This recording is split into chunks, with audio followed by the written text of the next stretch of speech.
Soft bells in the distance. A candle flickers gently. The hush of stone corridors, and the faint echo of sandals brushing against ancient flagstones. The scriptorium lies ahead, a world of feathered quills, sacred patience, and quiet devotion. Long before the sun rises, before even the roosters stir in nearby villages, a bell chimes in the cold air above the abbey. Its sound is low and steady, not a call to alarm but a gentle beckoning.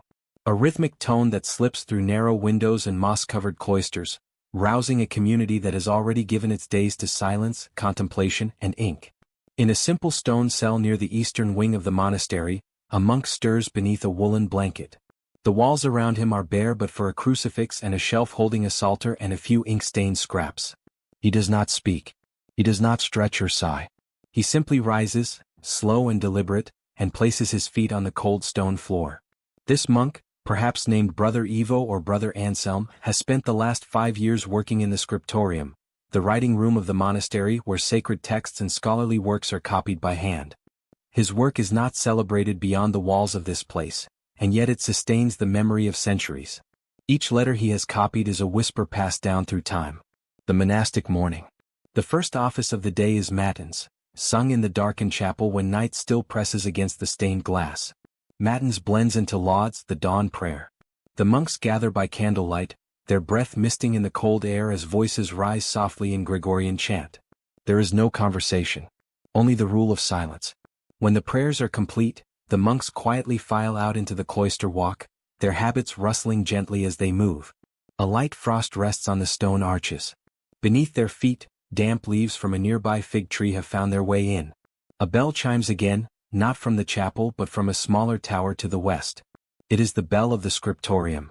Brother Ivo turns from the cloister and follows a covered walkway toward a low rectangular building. The door is heavy oak, bound with iron. He pulls it open and steps inside. The scriptorium revealed. Inside the air is warmer. A fire has been lit in the stone hearth at the far end, and its glow flickers softly across the room. The walls are plain, though here and there hang wooden racks of drying parchment. A few glazed windows let in a faint blue light, but for now candles do most of the work. The room is divided by long, narrow desks made of dark wood. Each desk is slightly sloped and angled toward the light. Small shelves hold ink pots, wax tablets, sharpened quills, and stacks of prepared skins. It smells of ash, old wool, beeswax, and the faint iron tang of ink. Brother Ivo sets down his tools, a bone knife, 2 goose feathers trimmed to nibs, and a small leather pouch of powder, and begins the ritual of preparation. He brushes dust from the desktop with a soft cloth. He opens his wax tablet and checks the notes from the day before. Then, from a low cupboard, he brings out a single sheet of parchment. This sheet, pale, thin, and carefully scraped, is a precious thing. It came from the skin of a calf or a sheep, painstakingly cleaned, stretched, dried, and trimmed. Dozens of hours have already gone into making it. Now it is his to shape with ink. The rule and the rhythm. The life of a monk scribe is one of repetition. And repetition is sacred. The rule of Saint Benedict, followed in many monasteries, prescribes a balance of prayer, labor, and study. Every task is done with purpose. To copy a book is not simply to duplicate, it is an act of devotion. Every letter is offered to God. Every margin, every mark, is made with intention. Even mistakes, when they happen, are accepted with humility. No voices fill the scriptorium. Only the light scratch of nib on skin. The soft crackle of fire. The occasional creak of wood as a monk shifts in his seat. To the outside world this silence might seem oppressive. But within these walls, it is a balm. The silence is not empty, it is full of meaning. In the hush, the monk hears the rhythm of his own breath, the scrape of the quill, the presence of something eternal. Outside the monastery the world may be loud, filled with merchants shouting prices, knights clashing swords, or travelers telling tales at smoky taverns. But here, within the scriptorium, time flows differently.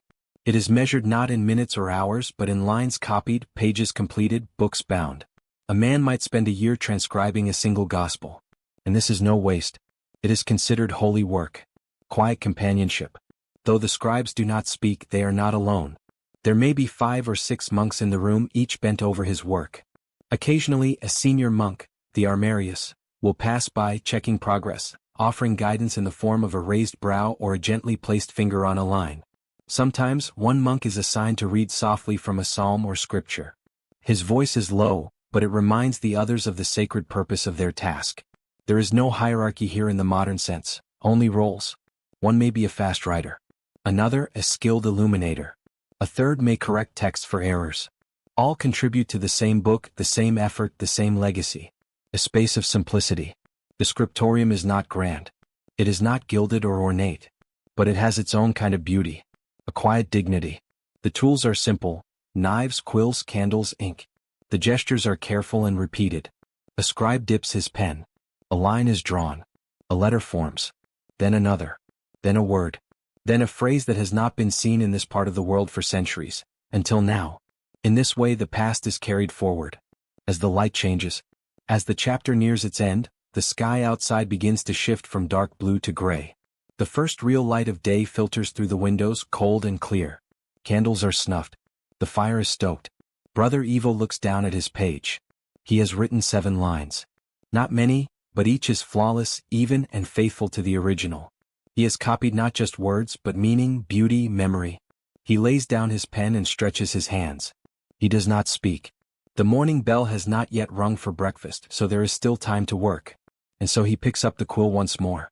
Thus begins another day in the Monastery Scriptorium, not with fanfare, not with haste, but with quiet purpose. In this room of ink and silence, the thoughts of ages are preserved, one careful letter at a time. The scriptorium breathes in its own rhythm. The hush of early morning has deepened into a soft focus. The monks have taken their places. Brother Evo, our familiar scribe, adjusts his posture on the worn bench, breathes in the faint scent of beeswax and leather, and selects the tools of his sacred craft. In a modern world overflowing with technology, it's easy to forget how powerful a single page once was, and how many careful hands and deliberate tools were needed to create it. But here, in the scriptorium, every mark is a result of intention, and every tool has its place. Let us pause and look closely, not at the writing, but at the things that make the writing possible. The parchment, a page of patience. Before ink ever touches it, the page begins its life on the back of an animal, most often calf, sheep, or goat. It is called vellum when made from calfskin and parchment when from other animals, though in practice, these terms are often used interchangeably. The process of transforming skin into something a scribe can write on is long and arduous. It begins with soaking the skin in a lime solution, loosening the hair. Then, it is scraped with a curved knife on a wooden frame until the surface is smooth and thin. The monk who performs this task, often in a separate workshop, works outdoors or in drafty cellars, exposed to the elements and the harsh stench of raw hides. Once dry, the sheet is trimmed and rubbed with pumice and chalk to create a surface ready for ink. The parchment may still bear faint traces of its origin, a freckle from a follicle, or a ripple from the stretching frame. These imperfections are not flaws, but character. Brother Evo selects a page from a stack beside his desk. He runs his fingers along the grain, checking for smoothness. He holds it up to the light, revealing its subtle translucency. This is no blank slate, this is a canvas for devotion. The quill, a feather of precision. Now, the tool that gives writing its form, the quill. Quills are made most commonly from the flight feathers of geese, swans, or crows. Goose quills are favored for Latin texts due to their strength and balance. The feathers must be cured before use, often hardened in hot sand, then trimmed and carved to a fine point. Brother Evo opens his leather roll of tools and selects a quill whose shaft has just the right flexibility. With a small penknife, the origin of our modern word for pocket knife, he carefully reshapes the nib. It must have a sharp, split point and just enough width to hold a well of ink. This shaping is done not once, but again and again. A monk might recut his quill several times a day, wearing down the shaft as he writes line after line. And these knives are not merely practical. They are often decorated, the handles carved with simple crosses or symbols. Even beauty can be found in the tool that sharpens another. The ink, oak gall and alchemy. Ink, in this age, is not purchased, it is made. The most common ink in medieval scriptoria is iron gall ink, derived from the galls of oak trees.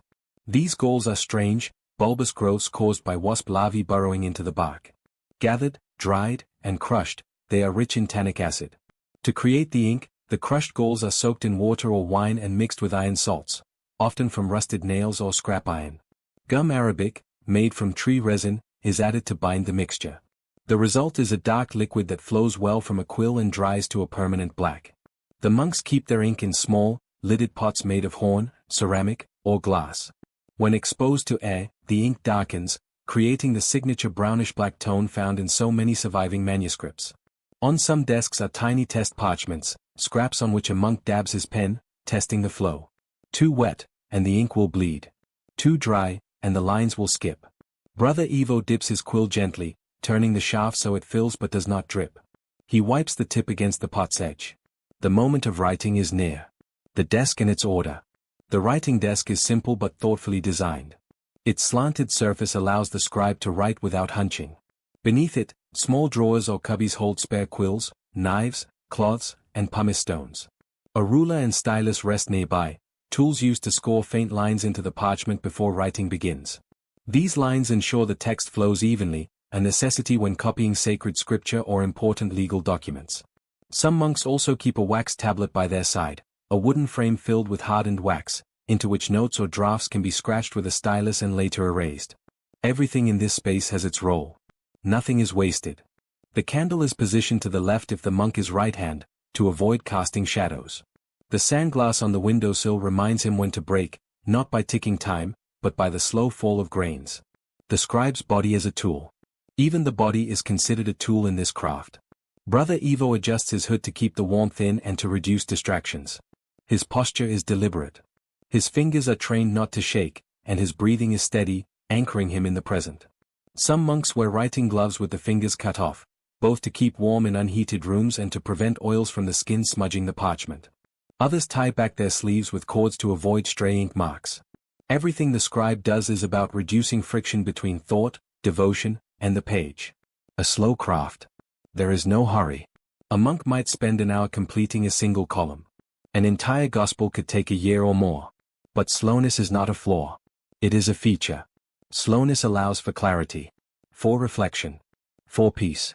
As the quill moves, the words become prayer, and the page becomes something greater than itself. Even in failure, a slip of the pen, a poorly prepared skin, there is no waste.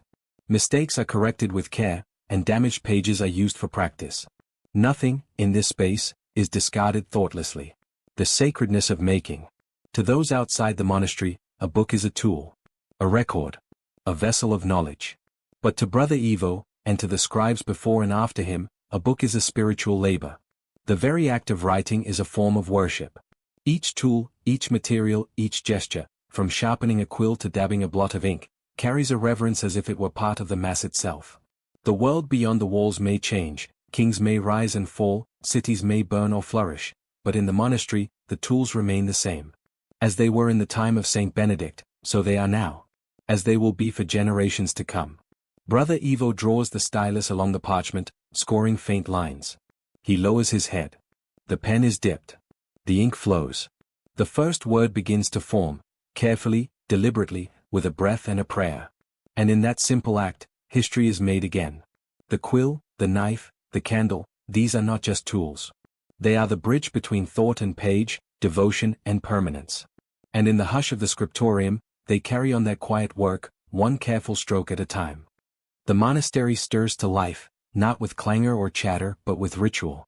The first bell has already rung in the dark hours before dawn, calling the monks from sleep to prayer. Now, with lauds complete and the sky turning from slate to silver, the brothers settle into the sacred rhythm of their work. The scriptorium, the very heart of written memory, is beginning its day. Here the hours will pass in silence. Only the rustle of parchment and the delicate tap of inked quills will mark time. Let us begin. The scriptorium's quiet pulse. The scriptorium is not grand. It is not gilded. It is long and narrow, a hallway of wooden benches and desks, illuminated by high, arched windows that filter the morning light into golden shafts. The walls are lined with shelves, each one carefully storing folded parchments, wax tablets, ink pots and completed texts wrapped in cloth. Brother Evo, whom we met before, returns to his place. His spot has been warmed by routine, worn smooth by discipline. The oak desk before him has grooves carved by decades of scribes before him. The ink stains on the grain are layered like the rings of a tree. This is where the Word of God is reborn, letter by letter, line by line. Preparing the page. Each scribe begins the morning by preparing the day's work. Brother Evo unwraps a bundle of stretched parchment, vellum, scraped and prepared from calfskin, pale and smooth to the touch. He takes a thin lead stylus and carefully scores light ruling lines into the parchment using a wooden frame or guide. Each line must be even, straight, and aligned. There is no room for carelessness. Guidelines are drawn not just horizontally but vertically, margins for annotations, columns for scripture, and space for illuminated initials. He is not just copying words, he is building a structure. A frame for truth. The work is sacred. The act of writing is devotion. The act of copying. Now comes the first dip of quill into ink. The ink is not simply black. It's made of iron gall, oak galls crushed with iron salts and mixed with wine or vinegar. It bites into the parchment, darkening with age. Permanent. Undeniable. With care Brother Evo begins. In principio erat verbum. In the beginning was the word. Each letter is drawn, not dashed off. This is not casual writing. It is art in miniature. The letters, shaped by centuries of tradition, must conform to the script, Carolingian minuscule, perhaps, or Gothic textura. Each character must match the previous. Uniformity is beauty. The act is slow, deliberate, rhythmic, quo, dip, touch, stroke, pause, breathe, continue. This is not copying. This is prayer through motion. The body at work. You may not think of writing as physical labor, but a monk's back aches from leaning. His fingers cramp. His eyes blur from the dance of dark ink on pale vellum. He works in silence, but it is not stillness. It is quiet movement, controlled, repetitive, meditative. Sometimes he warms his hands at the brazier nearby. The morning air in the stone scriptorium is cold, and the ink thickens in chill. A small cloth is tucked at his side to blot excess ink. A penknife is within reach to sharpen his quill or scrape away a mistake. And mistakes do happen. No matter how holy the work, the human hand is never perfect. When a slip occurs, a thin blade gently lifts the ink from the page. The vellum is scraped, then burnished smooth with a piece of bone. Over time, these corrections become part of the manuscript's story. Nothing is hidden. Everything is preserved. The monastic mindset. As the morning continues, the scriptorium becomes a space suspended in time. The world outside may bustle with merchants and farmers, but here the monks dwell in a realm of thought, theology, and transcription. Some passages are copied from older texts, preserved from centuries past. Others are scripture, gospel, or homily. But the scribe does not interpret. He transmits. His role is to carry forward the flame, not to fan it into new shapes. This humility is key. The monk scribe suppresses ego. He does not sign his name. He does not embellish unless instructed. His identity is swallowed by the page. He is a servant of the word. And in each stroke of ink, he prays not for recognition, but for clarity, for accuracy, for truth. Interruptions and observances. The bell rings again. It is terce, the third hour.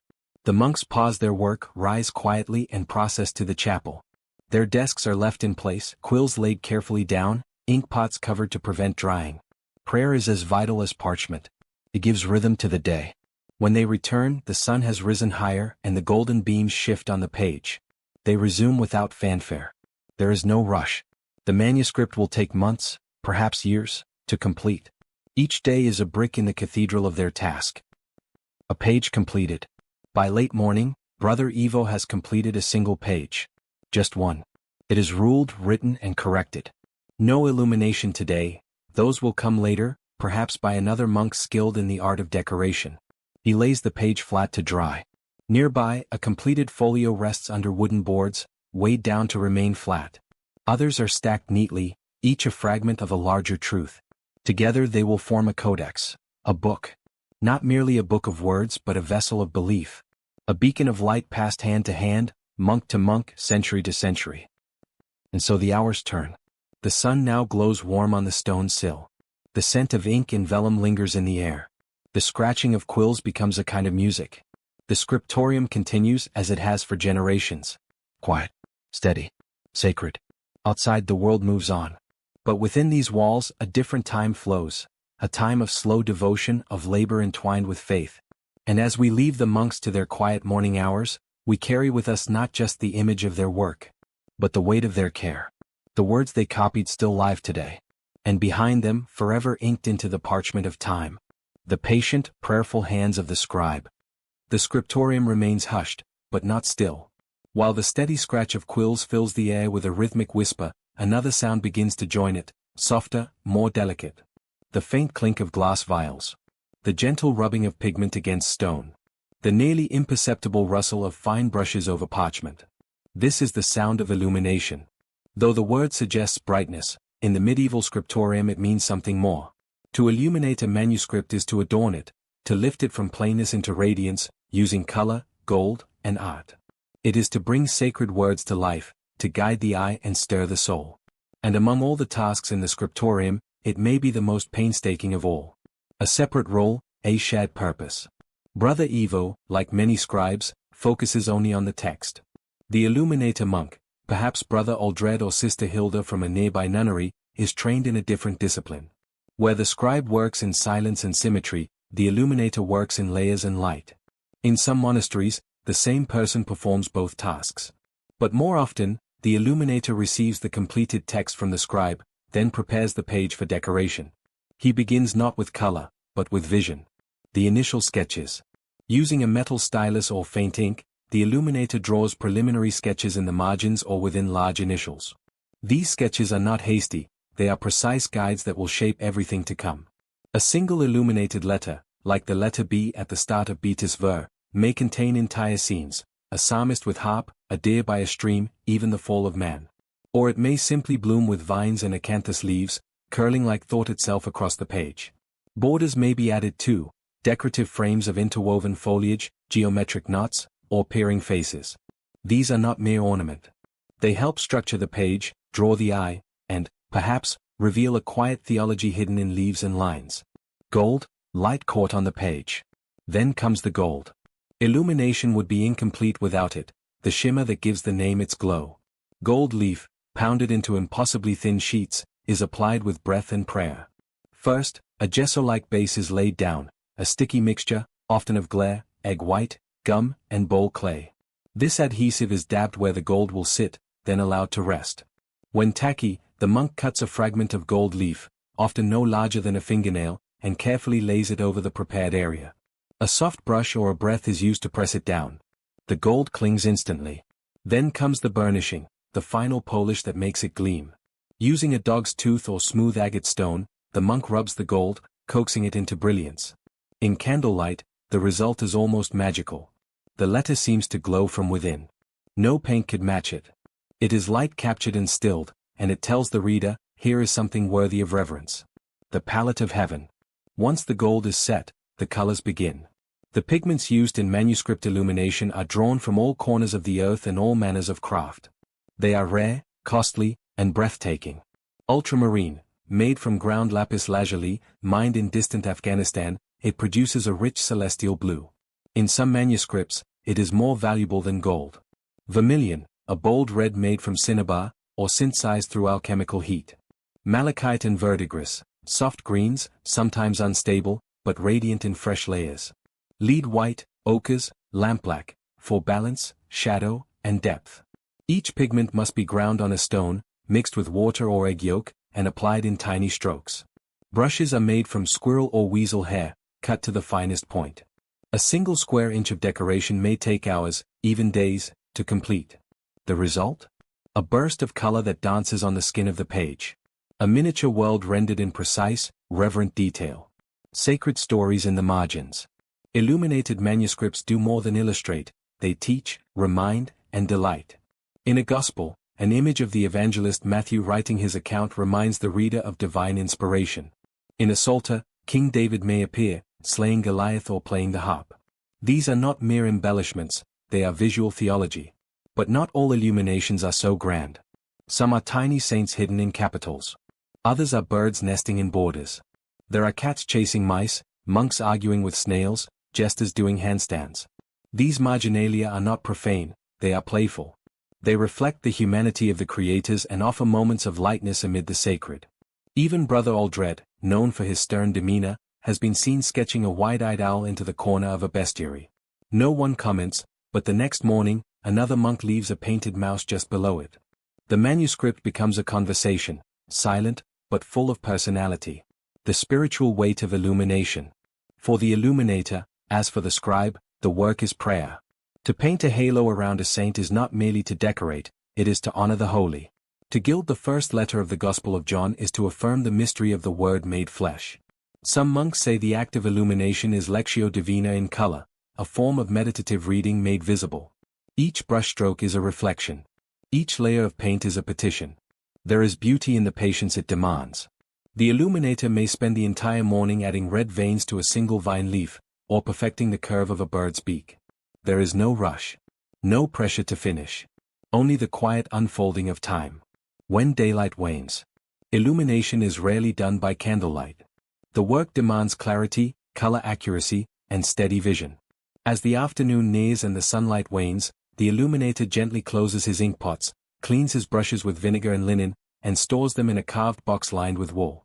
He lifts the page he worked on, the gold catching the last rays of the sun, and sets it in a drying rack near the fire, away from soot.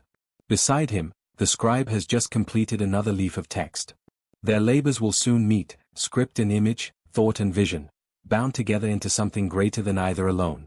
The illuminated manuscript is not just a book. It is a cathedral in miniature. A work of devotion that shines with grace. And in the quiet hum of the scriptorium, where gold leaf glows and lapis dust settles, a different kind of worship takes place, one made not of chant or incense, but of line, color, and sacred light. The sun now stands high in the sky, casting its warm light through the arched windows of the monastery. Inside the scriptorium, the glow of gold leaf fades in comparison to this gentle blaze, and the ink on the pages seems to settle into the parchment, growing quiet. One by one the scribes pause. Their pens are laid down, their hands gently stretched. The morning's labors have ended, not hurriedly but in stillness. Some monks bow their heads in private prayer. Others close their wax tablets and fold their parchment sheets into careful stacks. Brother Evo closes the inkwell with a soft snap and rises, moving slowly, reverently, as though his limbs are carrying centuries of stillness. The bell sounds again, 3 low tones. It is not a summons to worship nor to work, but to something just as essential, the monastic meal. The walk to the refectory. The scribes file out of the scriptorium, moving silently through the cloister walk. Beneath their sandals, worn stones feel warm now in the noonday sun. The walls of the monastery, thick and weathered, hum with summer heat. A sparrow flits through the arches. A fig tree sways lightly in the breeze. The path leads to the refectory, the communal dining hall, long and narrow, with wooden benches on either side of a central table. At one end, a pulpit juts from the wall, raised just high enough for a monk to read from a book while others eat. Inside the air is cool, dim, and filled with the scent of bread and herbs. The monks enter in pairs, heads slightly bowed. No one speaks. The silence, kept through the morning, continues now through the midday meal. The meal itself. Monastic meals are simple, deliberately so. They nourish the body just enough to sustain the soul's deeper work. At each place rests a wooden bowl, a spoon, and a chunk of coarse brown bread. The fare today might be lentils stewed with leeks or barley broth, perhaps beans with parsley and garlic, served with a side of dried fruit or cheese made from the monastery's own goats. Watered wine is poured sparingly, more for tradition than pleasure. And fresh water, collected from the cistern, fills the plain clay jugs at the center of the table. There are no toasts, no conversations, no gestures for more. Each monk eats what is given, slowly, silently, with gratitude. But while the mouths are quiet, one voice fills the room. Reading during meals. From the raised pulpit, a designated monk, the refectorian, reads aloud. His tone is soft, rhythmic, never dramatic. He might be reciting the Rule of Saint Benedict, a passage from the Gospels, or perhaps a hagiography, the life of a saint. The act is more than tradition. It ensures that even while the body is fed, the soul does not forget its purpose. The words rise above the clink of spoons and the faint creak of benches, weaving through the silence like a second kind of nourishment. Brother Evo listens carefully, though he does not look up. The story today is of Saint Cuthbert, who once copied scripture by candlelight so late into the night that his hands had to be warmed by the breath of an otter. The tale brings the faintest smile to Evo's lips, not of amusement but of recognition. The quiet dedication of the saint feels familiar. Brief conversation briefly aloud. When the meal ends, the monks stand in unison and bow their heads. A closing prayer is said, brief, wordless, internal. Then for a few minutes only the great silence is lifted. Monks may speak in low tones as they help clean the refectory. Wooden bowls are stacked, benches wiped, crumbs swept into a small cloth and carried to the garden, where even scraps are offered to birds or buried as compost. The conversation is light. A comment on the flavor of the beans. A question about the next psalm to be illuminated. A short joke passed quickly without flourish. Brother Evo nods to Brother Aldred, who mentions the blue pigment arrived too dry this morning. Try a touch more vinegar, Evo whispers. Just a drop. Then the bell tolls once, a single note, and the voices cease once more. The cloister walk and garden. Afternoons begin not with labor but with rest. The monastic rhythm does not value constant motion. It honors balance. After work and food, the body is given time to breathe. Monks return to the cloister walk or the herb garden, where lavender and rosemary grow in tidy rows. Bees drift lazily between thyme blossoms. A cat suns itself on a stone bench, blinking slowly, unconcerned by vows or scripture. Some monks walk in slow contemplation, hands folded within their sleeves. Others sit beneath arches, eyes closed, lips moving silently in prayer or memorized verse. Brother Evo strolls once around the inner courtyard, his sandals brushing the gravel path. The fig tree offers some shade and beneath it he rests, not to sleep but simply to sit. To feel the warmth of the air. To let the stillness settle deeper. Sacred time in the midday nap. Though not all take part, the midday nap or meridiana is allowed. In their cells, monks may lie down for a short rest. The monastery is designed for it, thick walls keep the heat out, and the silence offers no distractions. Brother Evo returns to his room. The window is small, but enough light spills through to reveal the soft folds of his blanket and the quiet gleam of his ink-blotted psalter. He lies down, his hands resting lightly on his chest. He does not sleep immediately. Instead, he listens, to the faint call of a dove outside, to the distant clink of tools being washed in the kitchen, to the way time feels like water trickling gently past. When he drifts off, it is not from fatigue. It is from peace. A rhythm more ancient than bells. The afternoon will soon call him back, to pages half-written, lines yet to be corrected, leaves waiting for gold. But this moment, brief, ordinary, blessed, is part of the rhythm that has held monastic life for centuries. A cadence built not on productivity but on presence. In this life there is room for everything: prayer, work, silence, color, food and rest. Each hour is full but never crowded. Each day is similar but never the same. And in that repetition meaning is found, quietly, slowly, like ink soaking into parchment. As the midday sun begins its gentle descent, the scriptorium awaits once more. The pages have rested. The monks have rested. And now the sacred labor will resume, not with rush but with reverence. The rhythm continues. The afternoon bell rings low and clear across the cloister. It echoes gently through the stone corridors, rustling the quiet fig leaves and drawing the monks from their rest.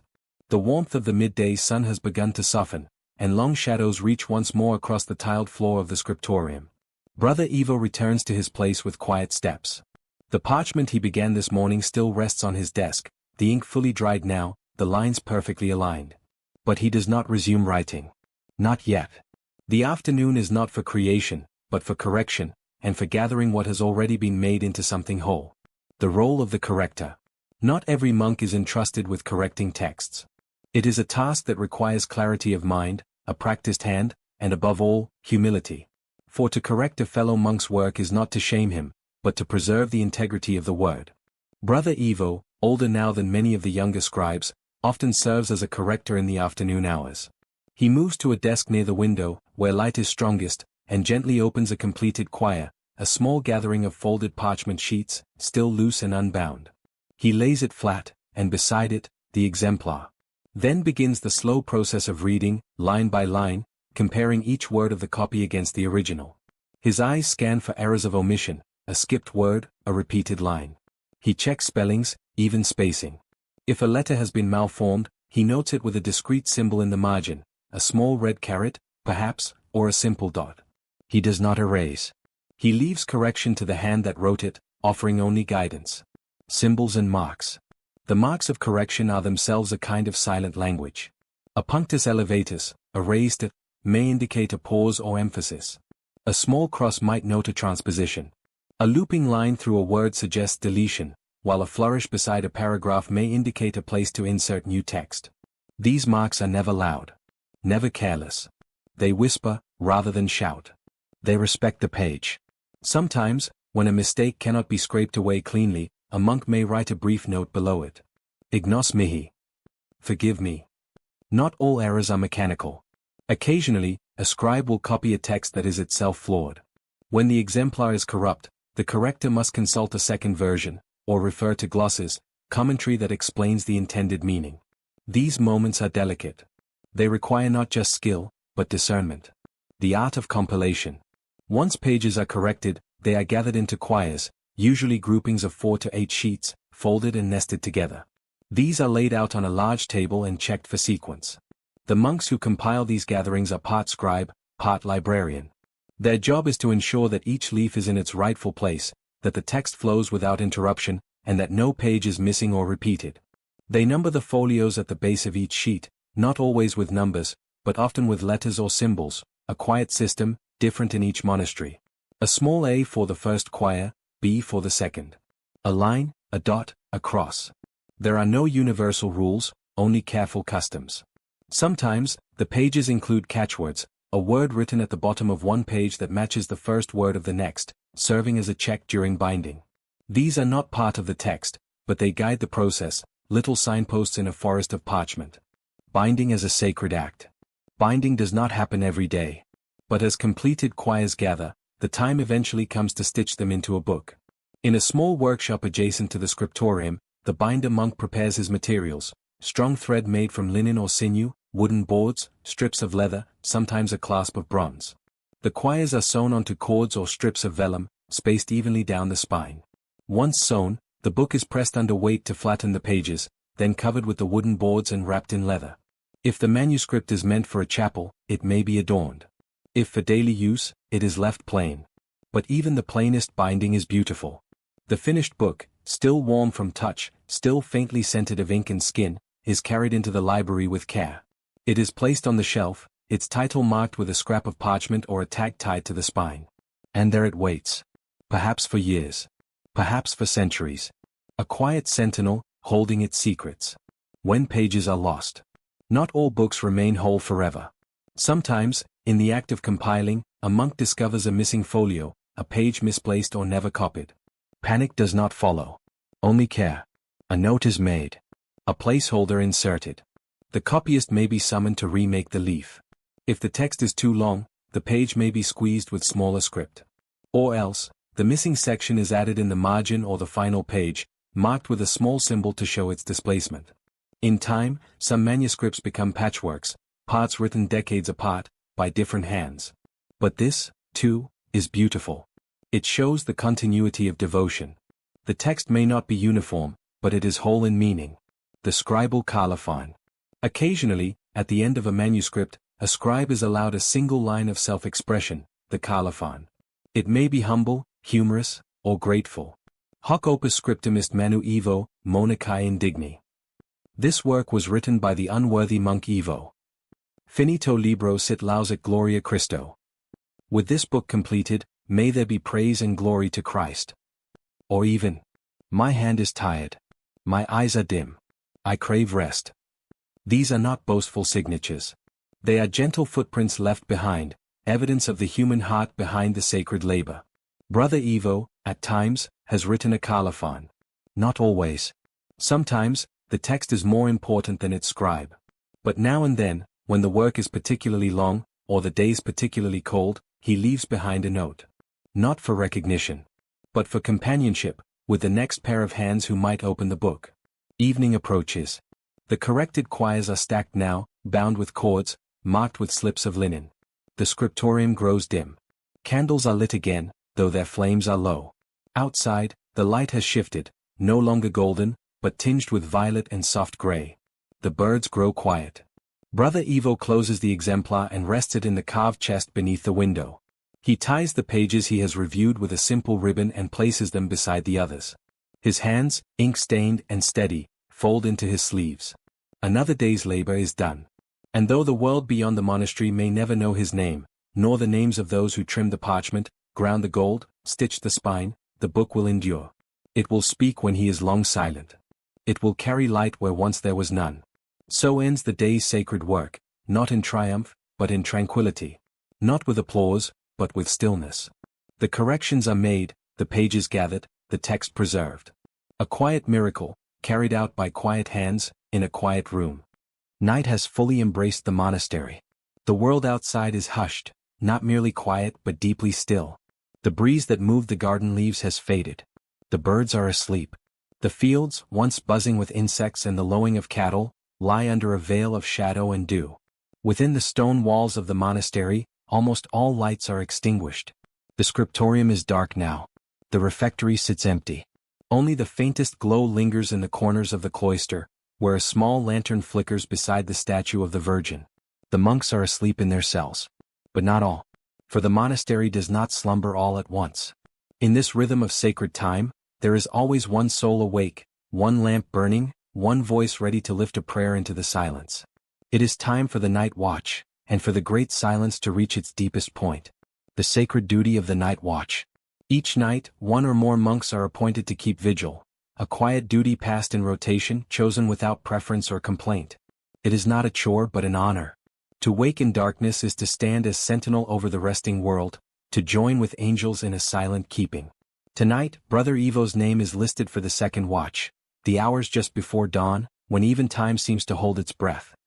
He stirs from his cot slowly, the blanket falling in folds. His cell is barely lit.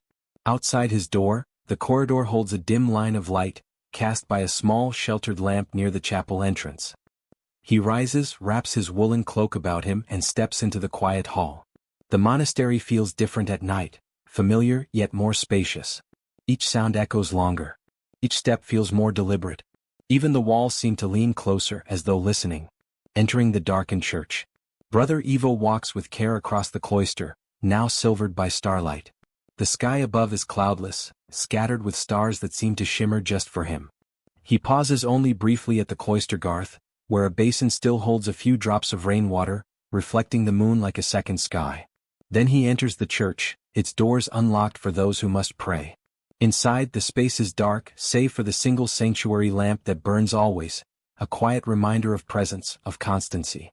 He walks to the choir stalls where he kneels and bows his head. The psalter is already there, his own copy worn and thumbed through 1,000 times. He opens it to the appointed nocturnal office, the vigils or matins depending on the custom of the house.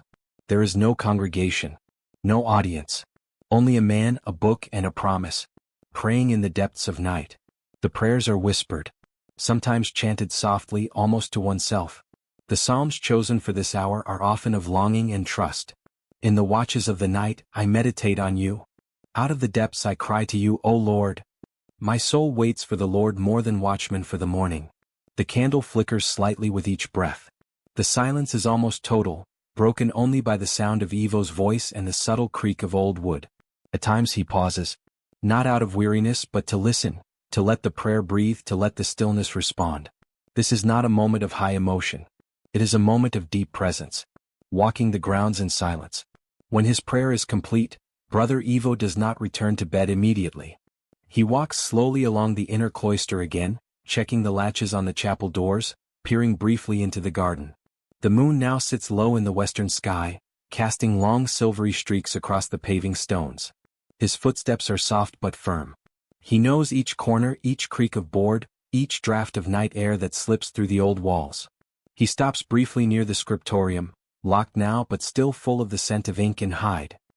He touches the door with the back of his hand, a quiet gesture of familiarity. He smiles just faintly. The work sleeps, but it lives. Sleep once more. Only after completing his vigil does Brother Ivo return to his cell. He does not light the taper this time. He simply lies down, letting the cool linen wrap around him. His breath is slow. His hands rest open upon the blanket.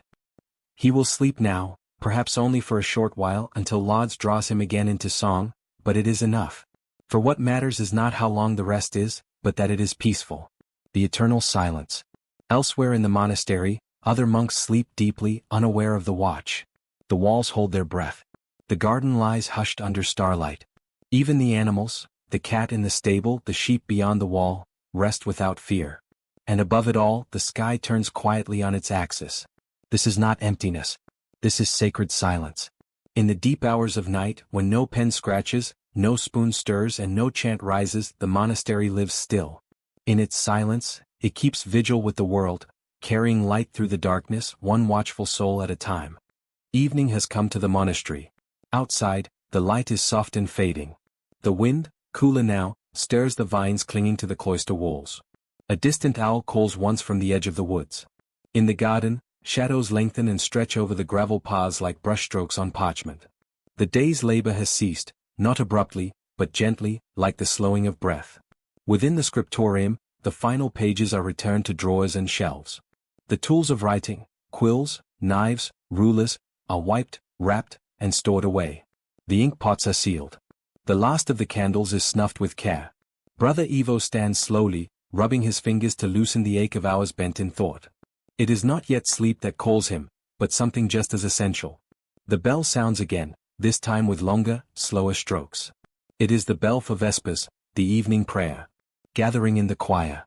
The monks move now through the cloister in pairs, cowls raised, hands folded beneath their sleeves. Their steps are soft, echoing faintly along the worn stone.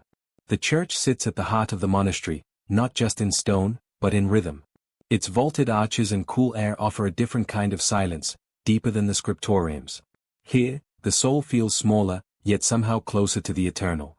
Inside the choir stalls, each monk finds his place. The wood is smooth with generations of touch. Above them, stained glass windows filter the last rays of sunlight into shafts of red and blue. The altar glows faintly under its hanging lamp, already lit for the night. A single voice begins the antiphon, low, resonant, not for performance, but for presence. Deus, in adjutorium meum intend. O God, come to my assistance. And the others join, forming a seamless chant. The rhythm of Vespers. Vespers is not long, but it is rich. The monks chant several psalms, selected according to the day and season.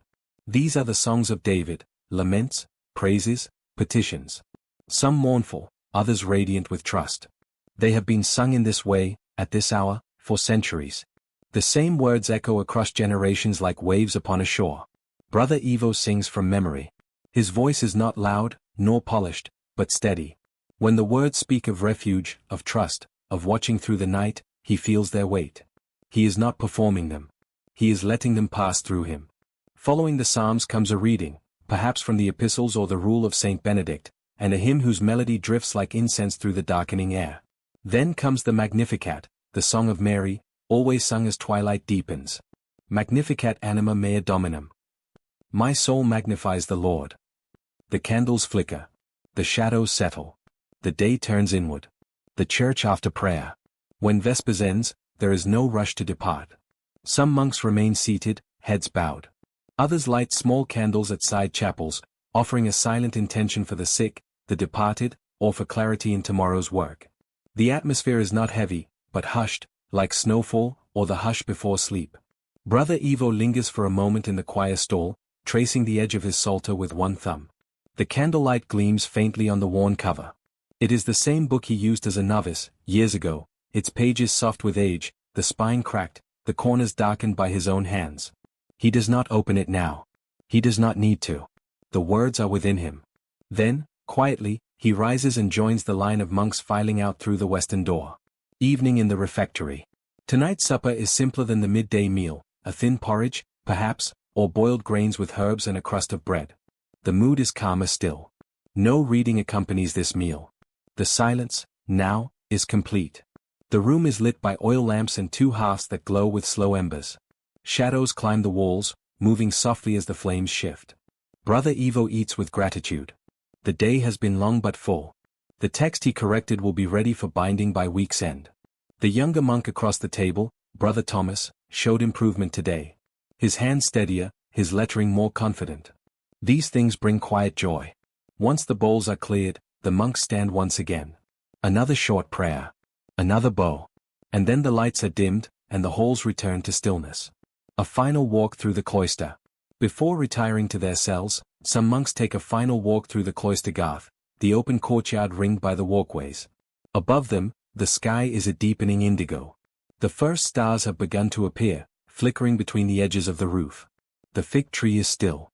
A breeze carries the scent of rosemary and stone. Brother Evo stands beneath the arch nearest the eastern wall, where a candle has been left burning in a lantern. He breathes in deeply, his thoughts neither hurried nor loud. The work of the day has ended. The word has been honored. The psalms have risen like incense. There is nothing more to ask of this day. Returning to the cell. The monk's cell is small, no more than a cot, a prayer stool, and a shelf. But to Brother Evo, it is sufficient. He lights the taper on the wall and sets his psalter beside his bed. He does not open it tonight. Instead, he kneels by the side of his cot and offers a final prayer, wordless, brief. Then he lies down, wrapping himself in the coarse wool blanket. The candle burns low. A moth dances near the flame and then disappears. Outside, the monastery sinks deeper into sleep. A world of silence, illuminated by devotion. Vespers has passed. The psalms have been sung. The tools rest, the pages are quiet, the hearts are still. The night is long, but peaceful. And in that peace, the work continues, in memory, in echo, in breath. Dawn is near. The edge of the sky softens to a pale blue, then blushes with faint color. The monastery begins to stir again, not with haste, but with gentle rhythm. The bell for lauds will soon sound, calling the monks once more to chant the psalms and greet the light of a new day. Brother Evo rises quietly from his cell. The vigil has passed. The rest was brief, but whole. He wraps his robe around him, splashes his face with cold water from the basin, and steps into the corridor. The air is cool and smells faintly of wax, wood smoke, and dew. As he passes the cloister garden, he sees the fig tree bathed in first light, still and ancient, yet new again with morning. But before the day begins again in its familiar rhythm of psalms and pages, we turn not forward, but outward, beyond these walls, beyond these quiet halls, to what became of the labor so patiently, faithfully undertaken. To the manuscripts themselves, and the life they carried beyond the monastery. The journey of a manuscript. Once completed, corrected, and bound, a manuscript did not always remain within the scriptorium where it was born. Some were kept within the Monastery Scriptorium library, shelved behind latticed wooden doors or laid flat in wooden chests. There, they were used daily, for reading at meals, for study, for teaching younger monks, or for meditation in quiet hours. Others, however, were gifted, exchanged, or sent to other houses, part of a network of monastic sharing across the continent. A Benedictine house in northern England might send a psalter to a sister house in France. A Cistercian abbey might receive a copied rule or commentary from a more established house. Each manuscript was more than parchment and ink. It was a message, a gift, a lifeline of tradition. It carried not just text, but tone, the slant of the scribe's hand, the colors chosen by the illuminator, the breath of the monk who chanted it before sleep. And sometimes, they traveled even farther still. Manuscripts in the hands of kings. It is easy to think of manuscripts as cloistered things, bound by monastic stone and sealed by silence. But in truth, many found their way into the courts of kings, the halls of scholars, and the libraries of cathedrals. A psalter might be sent as a diplomatic gift. A gospel book, illuminated with gold and lapis, could grace the chapel of a queen. A book of hours, small enough to fit in the palm, might pass from mother to daughter across generations. Some monarchs commissioned copies of great theological works. Others collected classical texts preserved by monastic scribes, Cicero, Virgil, Aristotle, which might otherwise have vanished. The scriptorium, then, became a crucible of memory. Its slow labor nourished both the sacred and the secular, both altar and throne. And yet, no matter how fine the binding, how jeweled the clasp, the heart of the manuscript was always the same, a quiet act of devotion, born in silence. Survival across the centuries. Many of the manuscripts made in scriptoriums like Brother Evo's did not survive. Fires swept through abbeys. Wars raged across kingdoms. Dust and damp crept into forgotten chests. Pages were torn, repurposed, even burned. And yet, thousands remain. Some are now held in great libraries, the British Library, the Bibliothèque Nationale, the Vatican, and beyond. Others live in small collections, in colleges, in churches. Some have never left the villages where they were first written. They may sit beneath glass now, their pages turned with gloves, their margins studied by scholars. But their essence remains unchanged. Each word, each line, each flourish of gold, was once born from the same rhythm we have followed: prayer, silence, labor, breath. And if you lean close enough to the page, you may still smell the faint trace of vellum, of candle wax, of ink. You may still feel the hush of the scriptorium. The scribe's legacy. Brother Evo never left the monastery. His days followed one another like pearls on a string, psalm after psalm, page after page. He did not know that centuries later, his hand would be studied.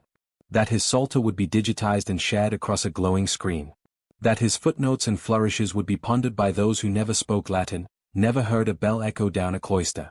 He simply wrote. One letter at a time. And because he did, 1,000 voices may still be heard. 1,000 prayers may still rise like incense. Returning to the present. The sun has risen fully now. The bell rings once more, clear and warm, and the monks gather for lauds, their morning chant echoing once again in the cold stone chapel. In the scriptorium, the light returns. The benches await.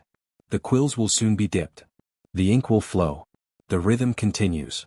And so the labor of the medieval monastery scriptorium lives on, not just in books and bindings, but in the quiet reverence it teaches us. Of time given freely. Of silence filled with meaning. Of a world where the sacred and the simple are never far apart. In each line penned by candlelight, in each gold letter pressed with breath, we find not just the past, but a way of seeing the present, slower, deeper, gentler.